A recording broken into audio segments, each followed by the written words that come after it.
सबसे पहले आप सभी लोगों का स्वागत है।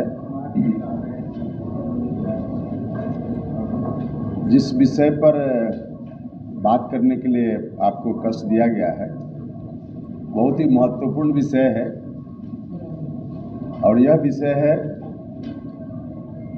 लोकसभा विधानसभा क्षेत्रों के परिसीमन का।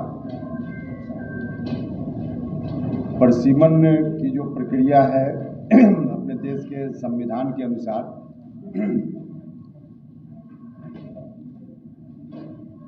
आज़ादी के बाद इसकी शुरुआत हुई। जो व्यवस्था है उसके हिसाब से हर 10 साल के बाद जनगणना और उस जनगणना में बढ़ी हुई आबादी के आधार पर क्षेत्रों का निर्धारण और फिर क्षेत्रों का डिस्ट्रीब्यूशन, किस स्टेट में कितना क्षेत्र हो। इस प्रावधान के हिसाब से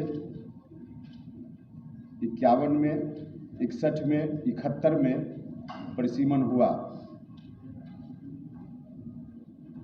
लेकिन 71 के बाद जब आपातकाल का दौर आया, इमरजेंसी के समय, इस पर रोक लगा दी गई।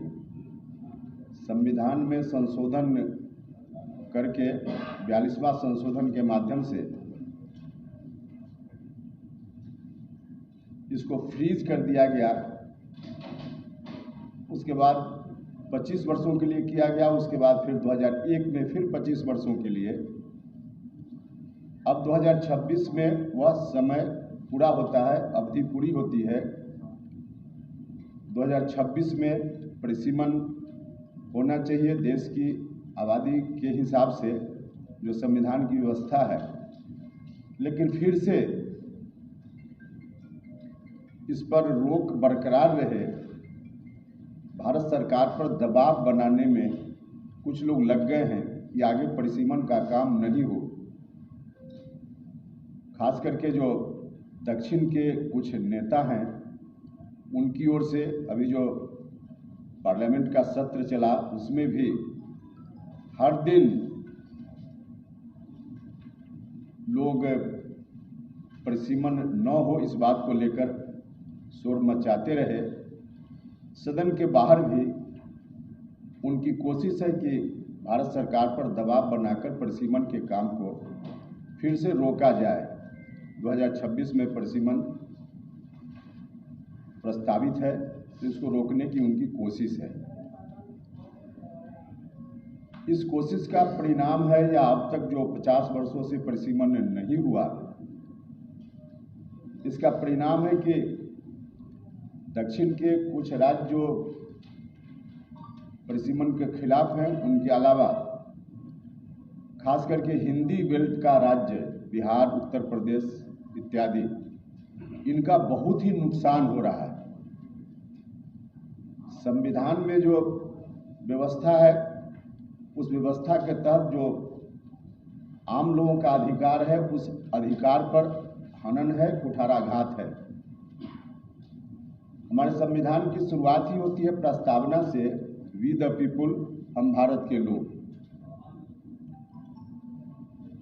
और इस हिसाब से हर व्यक्ति को एक व्यक्ति, एक वोट, एक मूल्य, यह हमारे संविधान की मूल आत्मा है। लेकिन परिसीमन 1971 में अंतिम बार हुआ, 50 वर्षों से नहीं हो रहा है। इसके चलते जो असंतुलन की स्थिति पैदा हुई है जनसंख्या के मामला में, साउथ के कुछ राज्य जहां 21 लाख लोग औसतन एक मेंबर पार्लियामेंट को चुनकर भेजते हैं। बिहार इत्यादि, उत्तर प्रदेश जो हिंदी बेल्ट का इलाका है, यहाँ औसतन 31 लाख लोग एक रिप्रेजेंटेटिव भेजते हैं। तो यह जो एक व्यक्ति एक वोट एक मूल्य है, इस सिद्धांत के खिलाफ है।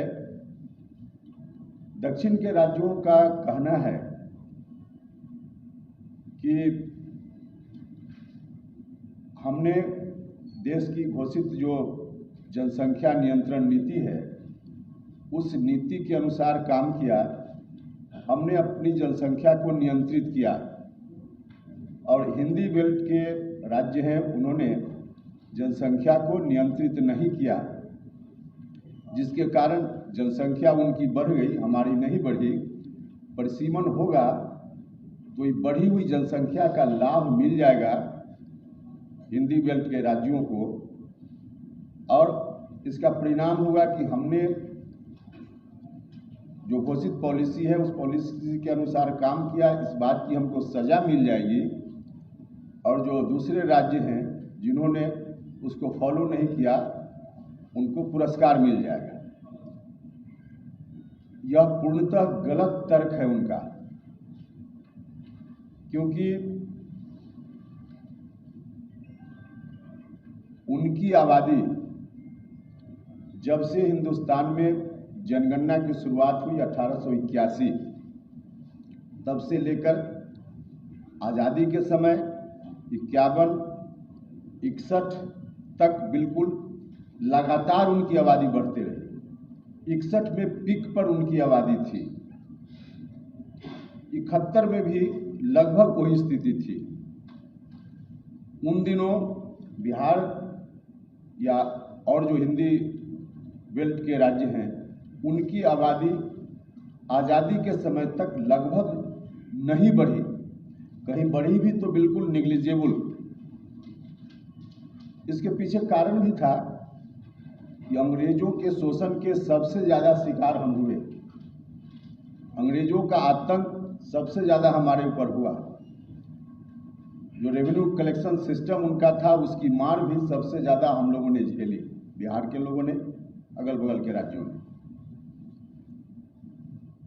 इस कारण से हमारे यहाँ गरीबी, भुखमरी, अशिक्षा की स्थिति रही।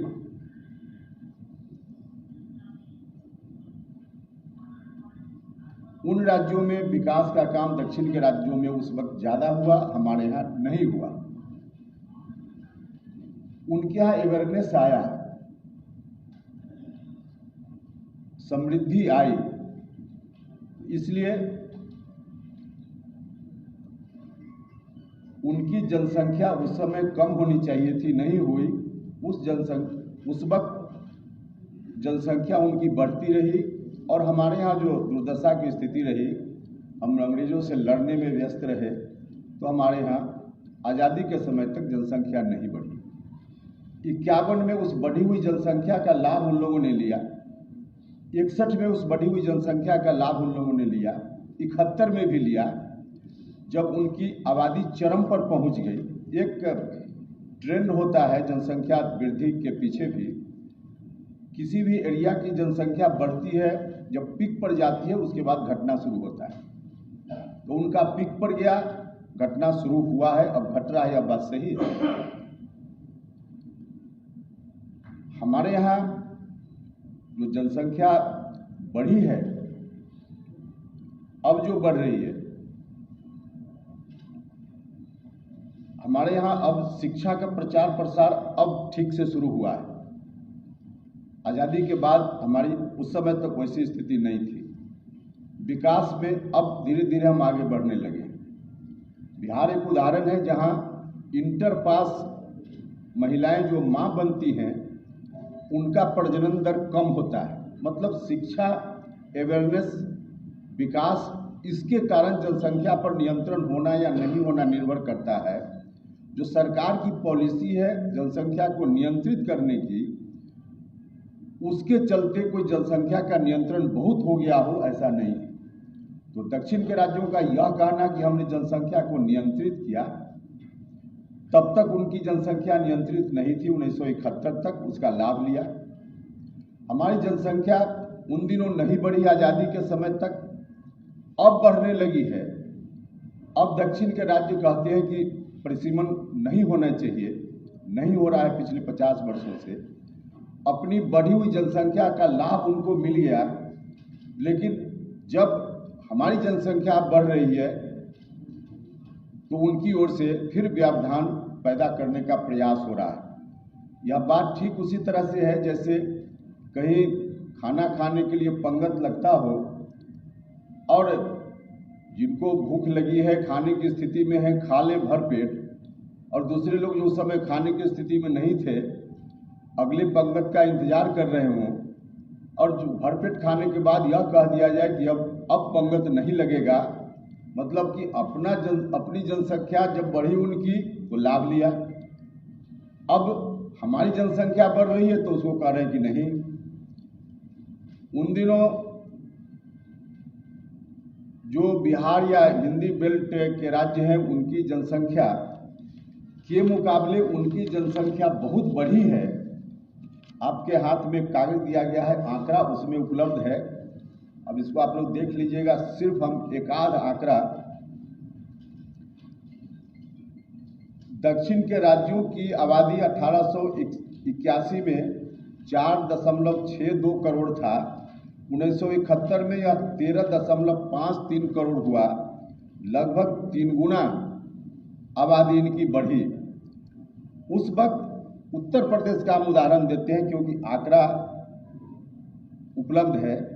1881 में 4.5 करोड़, 1971 में 8.4 करोड़, मतलब लगभग 2 गुना। तो हमारी तुलना में उनकी आबादी उस वक्त ज़्यादा बढ़ी, हमारी नहीं बढ़ी। बढ़ी हुई आबादी का उन्होंने लाभ लिया। अब हमारी आबादी बढ़ रही है तो कह रहे हैं कि नहीं होना चाहिए। हम उनके इस प्रयास का विरोध करते हैं। हर तरह से हमारी पार्टी भारत सरकार से आग्रह करती है कि परिसीमन के ऊपर जो रोक लगी हुई है, अब 2026 में प्रस्तावित है, अब फिर से दक्षिण के राज्यों के दबाव में भारत सरकार न आए, परिसीमन का काम शुरू हो और उसके अनुसार देश में जहां जिनकी जो आबादी है उस आबादी के हिसाब से, क्योंकि यह बात हमारा संविधान कहता है, तो संविधान के हिसाब से अब परिसीमन का काम जनसंख्या के आधार पे होना चाहिए। यह हमारी पार्टी की मांग है और दक्षिण के राज्य जो कह रहे हैं वह गलत कह रहे हैं, बिल्कुल तर्क से अलग कह रहे हैं। उनकी बात को नहीं मानी जानी चाहिए। मतलब कि किसी भी स्थिति में परिसीमन अब होना चाहिए, हमारी पार्टी यह चाहती है। और इसके लिए अभी हमारी पार्टी का शिविर हुआ था वाल्मीकि नगर बिहार में। उस शिविर में हमने कई प्रस्ताव लिए हैं, उसमें परिसीमन के मामला में भी प्रस्ताव है।